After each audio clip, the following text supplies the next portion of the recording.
بسم الله الرحمن الرحيم. الفاتحة إلى روح حبيبنا وشفيعنا سيدنا رسول الله صلى الله عليه وسلم وآله وأصحابه وأزواجه وإخوانه من الأنبياء والمرسلين، ثم إلى أرواح مشايخنا ولآبائنا وأمهاتنا ولمن له حق علينا، خصوصا صاحب هذا الكلام الإمام الحبيب عبد الله بن علوي الحداد، ثم إلى أرواح مشايخنا خصوصا أبويا السيد محمد علوي المالكي، بأن الله يغفر لهم ويرحمهم ويعلي درجاتهم في الجنة وينفعنا بأسرارهم وأنوارهم وعلومهم ودرجاتهم في الدين والدنيا والآخرة بسر الفاتحة. أعوذ بالله من الشيطان الرجيم. بسم الله الرحمن الرحيم. الحمد لله رب العالمين الرحمن الرحيم مالك يوم الدين إياك نعبد وإياك نستعين اهدنا الصراط المستقيم صراط الذين أنعمت عليهم غير المغضوب عليهم ولا الضالين آمين.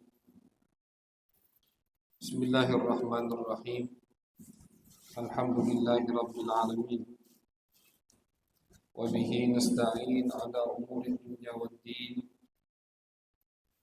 وصلى الله على سيدنا محمد خاتم النبيين وعلى آله وصحبه أجمعين. رب اشرح لي صدري ويسر لي أمري واحلل عقدة من لساني يفقهوا قولي. سبحانك لا علم لنا إلا ما علمتنا إنك أنت العليم الحكيم. اللهم صل وسلم على سيدنا محمد الفاتح لما أغلق والخاتم لما سبق ناصر الحق بالحق والهادي إلى صراطك المستقيم وعلى آله حق قدره ومقداره العظيم. أما بعد، وقال رضي الله عنه الحبيب عبد الله بن علوي الحداد: العلوم الحقيقية لا تفهم ولا تعرف بالشرح، بل من وصلها عرفها، كتعليم الصغير الوقاء، فإنه لا يعرفه حتى يكبر، وأصل وضعها مع ذلك خواطر تخطر لهم وأصل وضعها مع ذلك خواطر تخطر لهم. قال الناقل رحمه الله: أقول أي يوقعه الله في خواطرهم من غير سبب ومن غير ما يعلمون، وتكون حقا وصدقا كما يكاشفون الإنسان بما يخطر له في خاطره. الحمد لله. Puji syukur kehadirat Allah Subhanahu wa Ta'ala atas segala nikmat yang Allah berikan. Salawat dan salam kita haturkan kepada baginda besar Nabi Agung, Nabi besar Muhammad sallallahu alaihi wasallam. Asyiral hadirin jamaah yang dirahmati oleh Allah, kita sambung kajian kita, yaitu pembacaan daripada nasihat wasiat Al-Habib Abdullah bin Alawi Al-Haddad sahibul ratib, yang mana beliau malam hari ini pesan beliau untuk kita. Kata beliau: al-ulumul haqiqiyah la tufhamu wa la tu'rafu bisyarhi. Ilmu hakikat,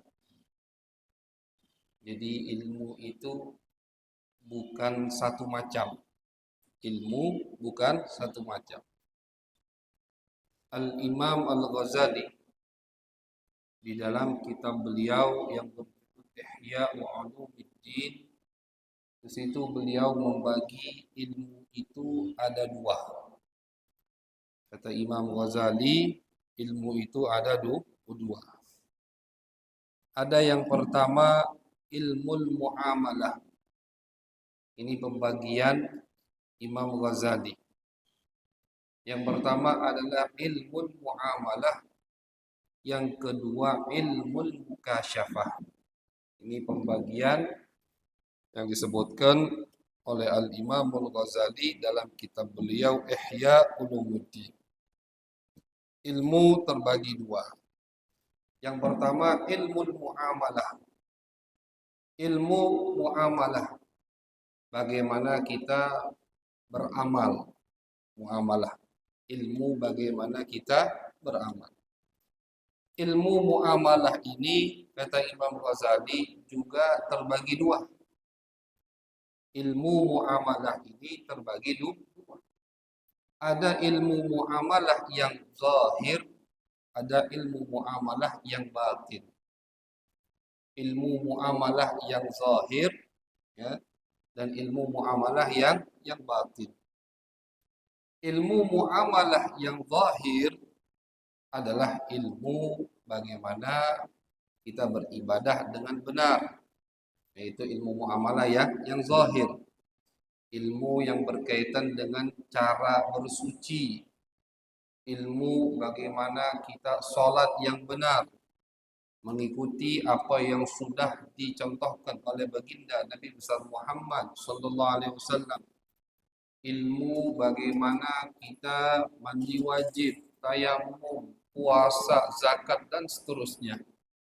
Ilmu muamalah yang zahir. Ilmu bagaimana kita jual beli. Itu juga ilmu muamalah yang zahir. Arti zahir di situ maksudnya anggota tubuh kita yang melaksanakannya. Ada hubungan langsung atau yang tampak daripada anggota tubuh kita, itu ilmu muamalah yang zahir. Yang zahir. Dari cara bagaimana kita bersuci sampai urusan jual beli, sampai urusan pernikahan, sampai urusan hukum. Islam ini sempurna, Bapak yang dirahmati oleh Allah. Islam sempurna. Semua yang kita butuhkan, semua yang akan kita lakukan, itu ada hukumnya di dalam syariat Islam. Semua ada hukumnya di dalam syariat Islam. Makanya, dan syariat Islam adalah syariat yang Allah turunkan untuk Nabi akhir zaman. Makanya syariat Nabi Muhammad itu fleksibel. Sampai nanti akhir zaman tetap bisa dipakai. Kalau ada orang yang berkeyakinan atau yang ngomong, syariat Islam kolot, itu berarti orang yang nggak paham dengan syariat Islam. Syariat Islam untuk sampai nanti akhir zaman. Kita bingung misalkan ada jual beli yang tidak ada di zaman Nabi Muhammad SAW. Kira-kira ada nggak hukumnya dalam Islam? Ada, pasti ada. Pasti ada. Ada ini misalkan makanan atau minuman baru yang tidak ada di zaman Nabi Muhammad SAW. Kita bingung hukumnya halal atau haram. Ada tidak di dalam syariat Islam hukumnya? Pasti ada. Semua kata Nabi sudah aku jelaskan. Dan Islam untuk sampai nanti akhir zaman. Semua yang akan kita lalui atau yang dibutuhkan oleh umat manusia ada hukumnya di dalam Islam. Di mana bagian ilmu tersebut? Di bagian pertama dari ilmu muamalah, yaitu ilmu muamalah zahiran, kata Imam Al-Ghazali. Kemudian yang kedua, ilmu muamalah batin. Tadi kan kita sebutkan ilmu terbagi dua. Ada ilmu muamalah, ada ilmu mukasyafah. Ilmu muamalah bagian pertama terbagi dua lagi. Ada ilmu muamalah zahiran, yaitu tadi ilmu bagaimana kita bisa berwudu dengan benar, sholat dengan benar, puasa, zakat, haji, dan seterusnya dengan benar. Itu ilmu muamalah zahir. Ada ilmu muamalah batin. Batin itu yang dilakukan atau yang melaksanakannya adalah hati kita. Apa ilmu muamalah batin? Ilmu muamalah batin, ilmu bagaimana kita biar jadi orang yang rendah hati, bagaimana biar jadi orang yang tidak sombong, bagaimana biar jadi orang yang tidak irian, tidak dengkian, bagaimana jadi orang yang gampang memaafkan, bagaimana jadi orang yang dermawan, dan seterusnya. Itu ilmu muamalah batin. Ilmu muamalah batin. Kata Imam Ghazali, kitabku Ihya Ulumuddin membahas ilmu yang ini, ilmu yang pertama ini. Ilmu muamalah yang zahir dan ilmu muamalah yang batin. Ini intisari dari kitab Ihya. Ihya ini, Pak, kita mau cari apa di situ ada. Makanya ada pepatah yang mengatakan kadal ihya an yakun Qur'anan. Ini perumpamaan yang mustahil. Cuma tidak apa-apa mengumpamakan sesuatu dengan yang mustahil. Ihya itu hampir-hampir mirip dengan Al-Qur'an. Tidak mirip. Hasya wa kallah. Al-Qur'an kalamullah. Ucapan Allah. Tapi hampir atau saking lengkapnya isi dari kitab Ihya Ulumuddin itu luar biasa sekali. Nah, kita mau cari apa ada di sini? Kita mau cari hukum tentang ilmu zahir, muamalah yang zahir dijelaskan sama Imam Ghazali. Tentang akidah dijelaskan sama beliau. Kita mau cari tahu tentang ilmu batin juga dijelaskan. Semua penyakit hati itu disebutkan sama Imam Ghazali. Semua penyakit hati. Contoh, penyakit hati sombong. Itu Bapak kalau buka kitab Ihya, Imam Ghazali menyebutkan penyakit sombong dan penyebabnya apa. Beliau sebutkan satu persatu. Sombong ini yang menyebabkan orang sombong ada beberapa hal. Ini contohnya nih, disebutkan sama beliau. Yang pertama, jabatan. Yang kedua, harta, ilmu, ketampanan. Disebutkan semua Imam Ghazali. Kemudian setelah itu beliau sebutkan obatnya, penawarnya. Obat yang sombong karena harta, begini. Obat yang sombong karena ilmu, begini. Obat yang sombong karena nasab, begini. Dan seterusnya. Hampir-hampir kayak Imam Ghazali itu merasakan semuanya itu. Beliau tahu ini racun dan beliau tahu ini resepnya. Ini racunnya, ini resepnya. Itu kitab Ihya Ulumuddin. Makanya semua dikaji oleh Imam Ghazali. 4 jilid cetakan, berbeda cetakan, beda jilidnya. Ada yang 4 jilid, ada yang 5 jilid cetakan Ihya. Kitab yang luar biasa. Disyarahkan oleh Imam Az-Zabidi kalau tidak salah, atau Fairuz Abadi menyarahkannya sampai 15 lebih jilid. Syarah daripada kitab Ihya Ulumuddin. Itu luar biasa. Kata Imam Ghazali, kitabku Ihya ini membahas, mengkaji, mempreteli ilmu bagian yang pertama, yaitu ilmu muamalah. Ilmu muamalah zahir dan ilmu muamalah batin. Ilmu muamalah yang kaitannya dengan anggota tubuh kita dan ilmu muamalah yang kaitannya dengan hati kita, yaitu ilmu muamalah batin. Selesai. Adapun kata Imam Ghazali, ilmu yang kedua, ilmu mukasyafah.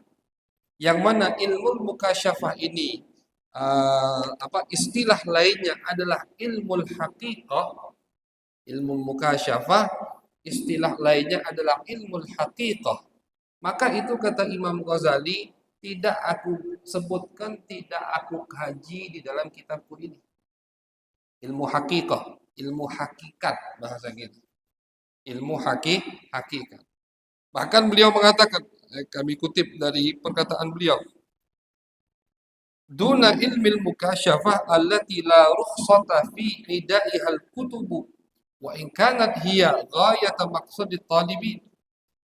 At-talibin, kata beliau, yang kami sebutkan dalam kitab kami ini ilmu al-muamalah, zahir batin. Ilmu mukasyafah, ilmu yang kedua itu enggak diizinkan untuk kami tulis di sini. Enggak boleh. Ilmu mukasyafah, ilmu hakikat itu enggak boleh kata beliau ditulis dalam kitab. Dan tidak ada ulama yang menulis ilmu hakikat di dalam kitab. Tidak dapat izin dari syariat. Tidak dapat izin atau tidak ada izin dari guru-guru mereka untuk menulis ilmu hakikat. Apa itu ilmu hakikat?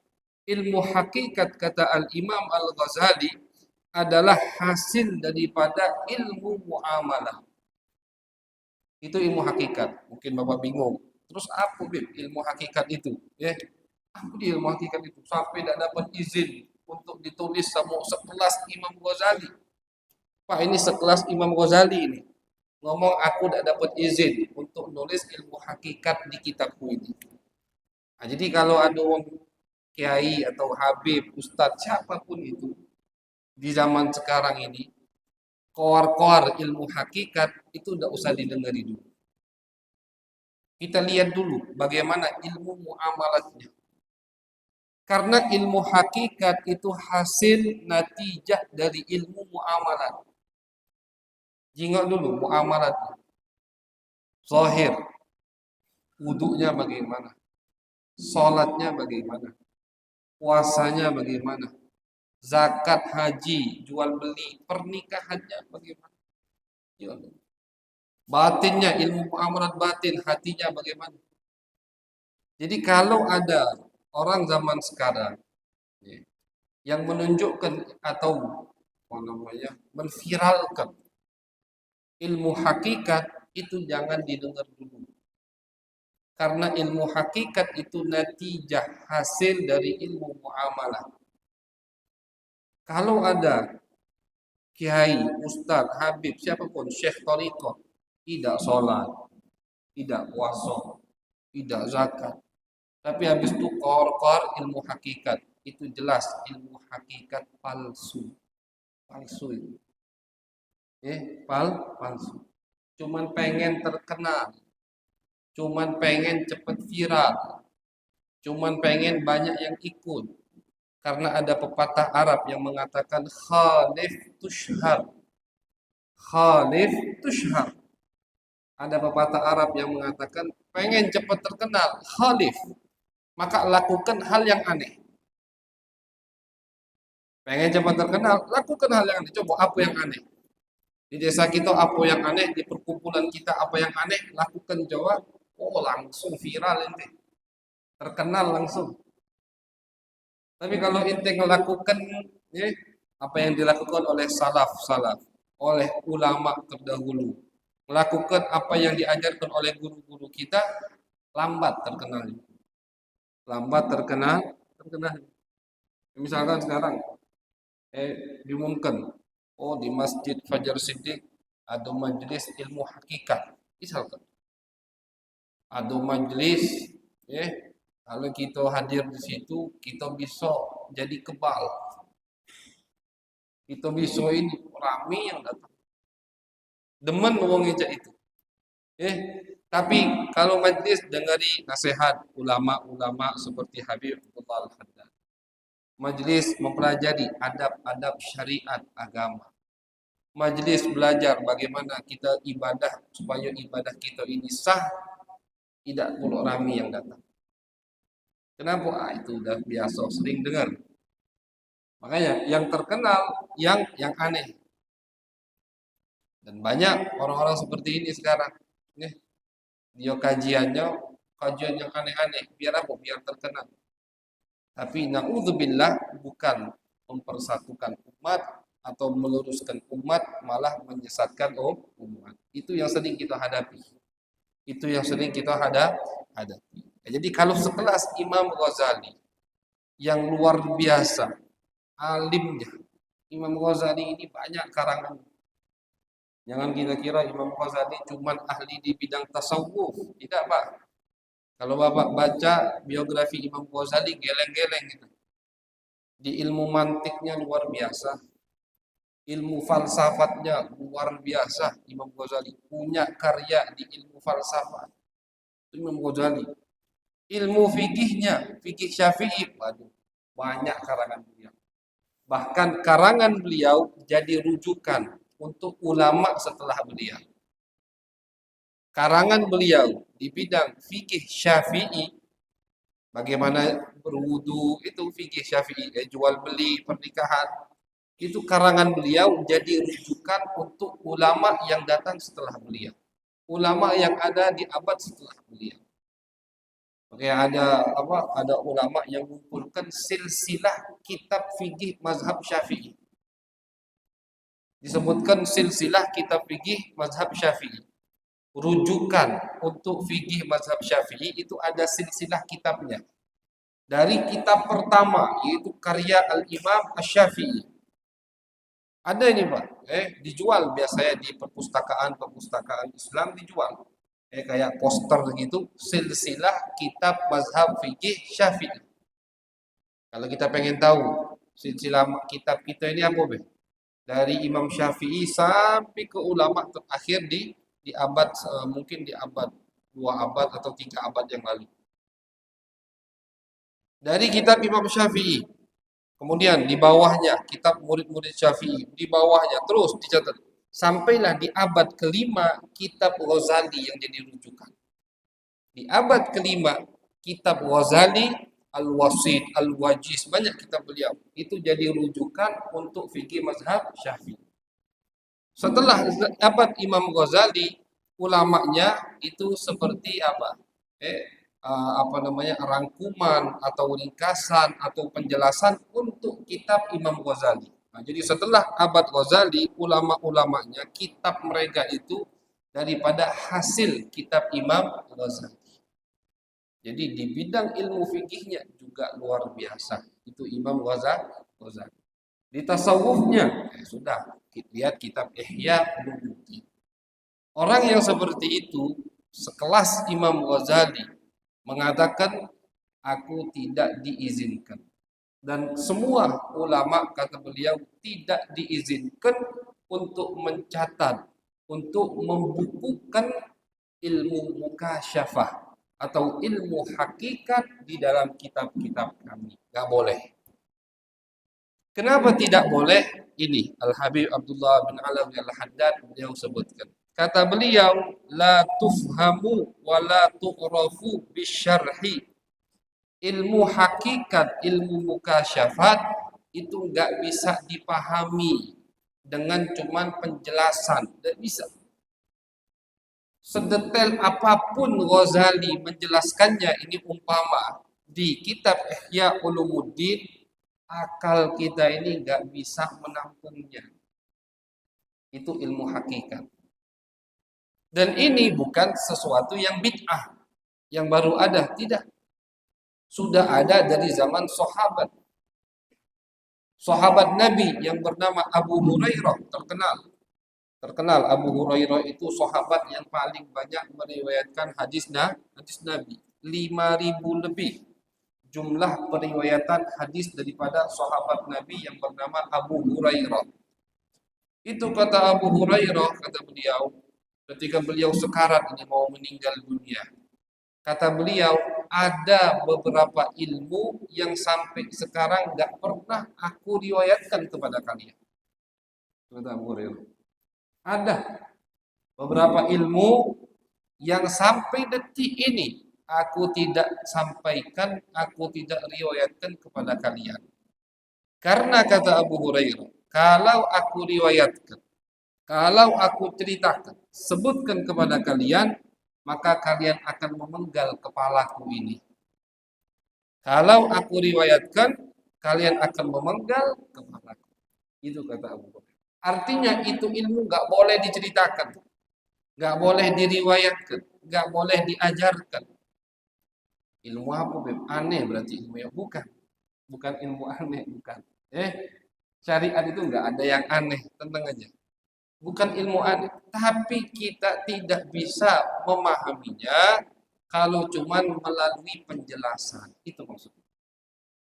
Nggak bisa. Habib Abdullah Haddad katakan, la tufhamu, tidak bisa dipahami, wala tu'rafu, tidak bisa diketahui, bisyarhi, hanya dengan penjelasan. Nggak bisa. Terus bagaimana agar bisa kita pahami, agar pengen tahu kita?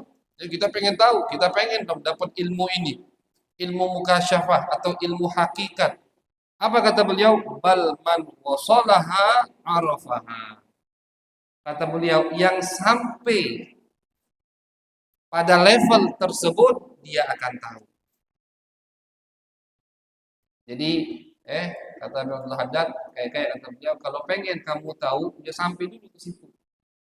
Jangan belum sampai ke level itu udah pengen tahu. Otak kalian tidak bakal sanggup. Sampai ke situ, bagaimana kita bisa sampai ke makom tersebut dengan ilmu muamalah yang disebutkan oleh Imam Ghazali. Dengan kita mengamalkan ilmu muamalah zahir, kita pelajari hukum-hukum yang berkaitan dengan ibadah kita. Kita pelajari hukum-hukum yang berkaitan dengan jual beli kita. Ya, karena jual beli ini Pak juga sangat penting. Jangan yang kita pelajari ilmu ibadah, sholat, bukan. Jual beli penting. Kata Nabi, orang yang nggak paham ilmu jual beli nggak boleh jualan di pasar kami.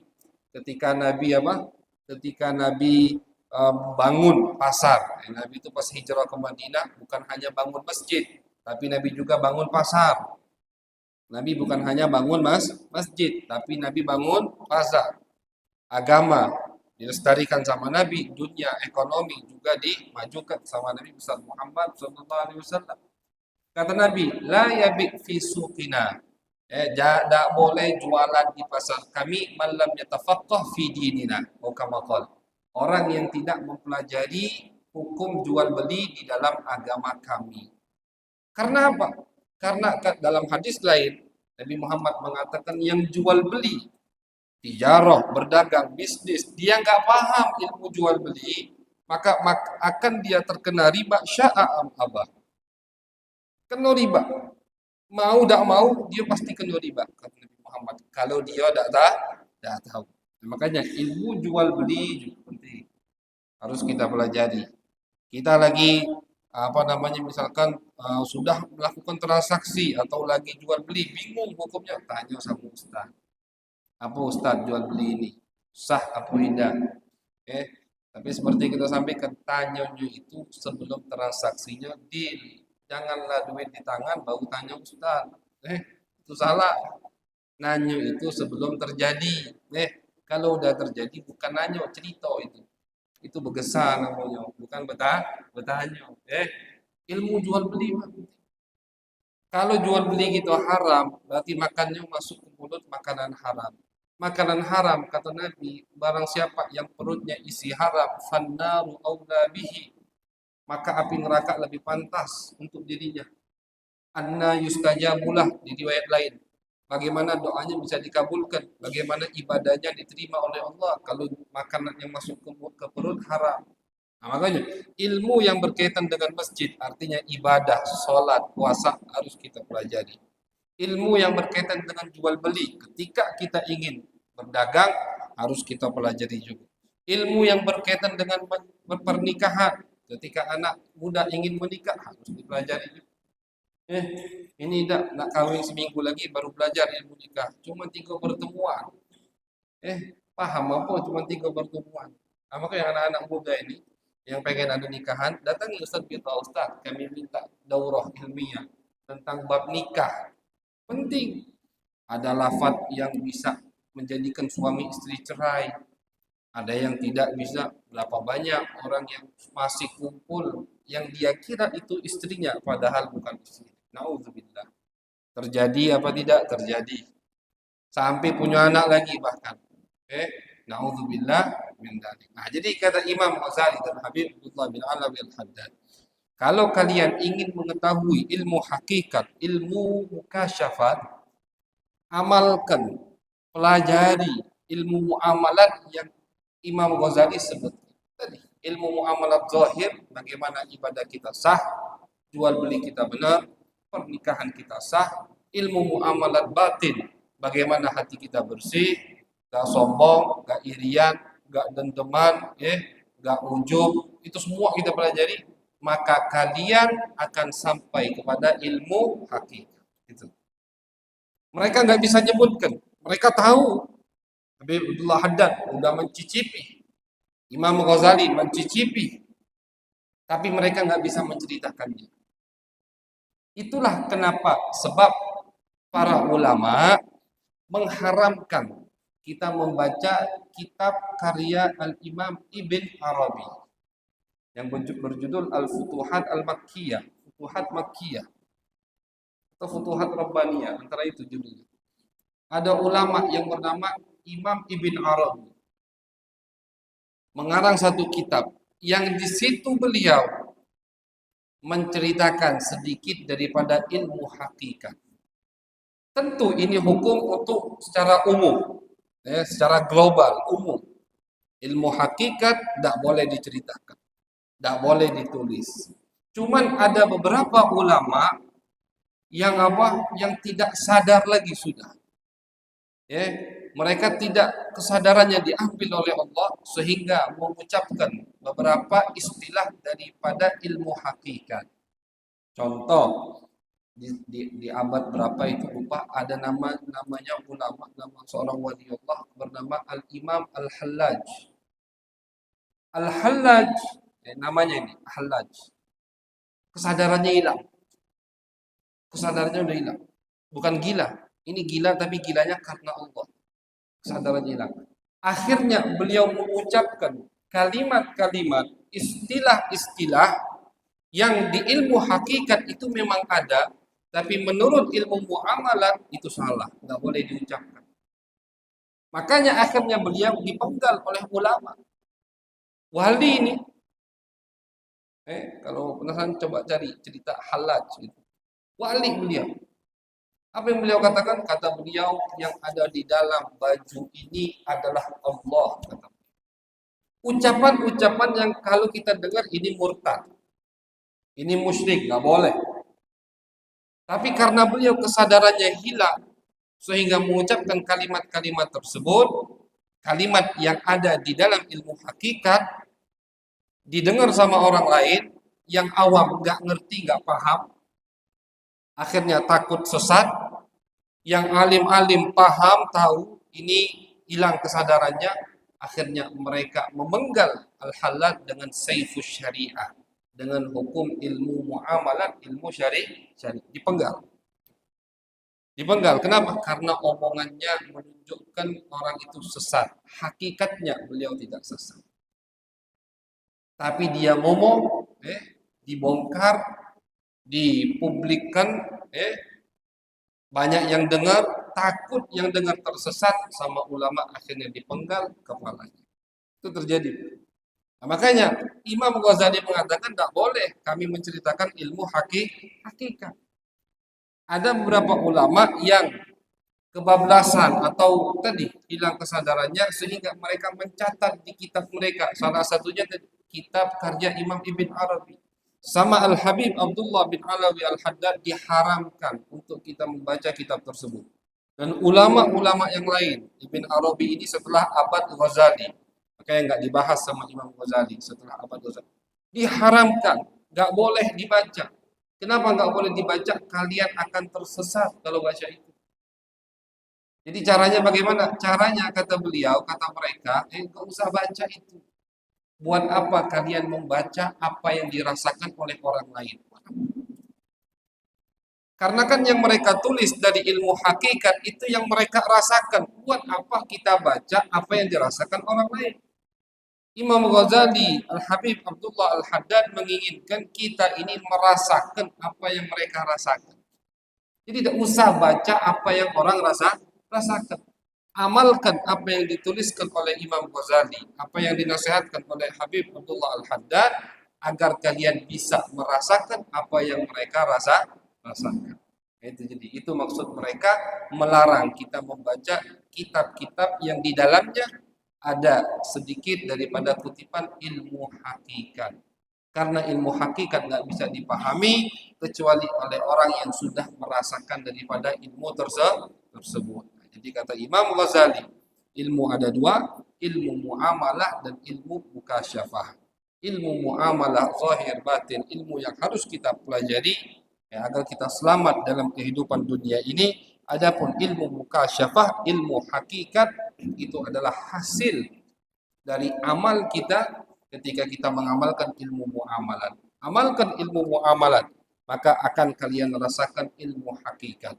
Amalkan ilmu muamalat zahir batin, kalian akan cicipi ilmu kasyafah. Dicicipi, diberikan oleh Allah Subhanahu wa taala. Ya, jadi nggak perlu kita buka majelis ilmu hakikat, tapi yang kita perlukan adalah majelis kajian ilmu, kita pelajari ilmu muamalah sehingga insya Allah akan kita dapatkan pemberian dari Allah Subhanahu wa taala daripada ilmu hakikat. Nah, jadi kalau kita udah tahu, jangan kita terseret atau terbawa arus kalau mendengar ada orang yang menyebarluaskan ilmu hakikat. Ini banyak Pak zaman sekarang ini. Ya, sekarang ini orang pengen cepat terkenal. Ya, mana caranya biar cepat terkenal? Ajari yang aneh-aneh. Kalau ngajarnya yang aneh-aneh, cepat terkenal. Oleh karena itu, jangan tertipu dengan orang yang suka mengkeluarkan ilmu hakikat. Karena ilmu hakikat sekelas Ghazali saja tidak bisa menceritakan apa itu ilmu hakikat ya. Wa aslu wad'iha ma'a dzalik khawatirun takhturu lahum. Kata Habib Abdullah Al-Haddad, ilmu hakikat itu adalah pemberian dari Allah Subhanahu wa taala ketika para ulama sudah mengamalkan ilmu muamalah. Jadi rasa, perasaan ilmu hakikat itu. Kapan dirasakan? Ketika sudah mengamalkan ilmu muamalah. Hasil dari pengamalan kita ilmu muamalah akan kita diberikan oleh Allah ilmu hakikat, ilmu mukasyafah, atau istilah ketiga ilmu laduni. Ilmu laduni. Makanya kata ulama, pengen dapat ilmu laduni, belajar dulu, haji dulu, ilmu biasa, ilmu muamalah, pelajari zahir batin, insya Allah akan diberikan oleh Allah ilmu laduni. Mudah-mudahan semua yang hadir diberikan oleh Allah ilmu laduni, ilmu mukasyafat, ilmu hakikat, akan tapi bukan menyesatkan kita, melainkan mendekatkan diri kita kepada Allah Subhanahu wa taala fi khairin wa lutfin wa afiyatin. Amin ya rabbal alamin. Allahumma aghnina bil ilmi wa zayyinna bil hilmi wa akrimna bil taqwa wa jammilna bil afiyah. Allahumma ij'al jam'ana معصوما ولا تجعل فينا ولا معنا ولا إلينا شرقيا ولا محروما. ربنا تقبل منا إنك أنت السميع العليم، تب علينا إنك أنت التواب الرحيم. وصلى الله على سيدنا محمد وعلى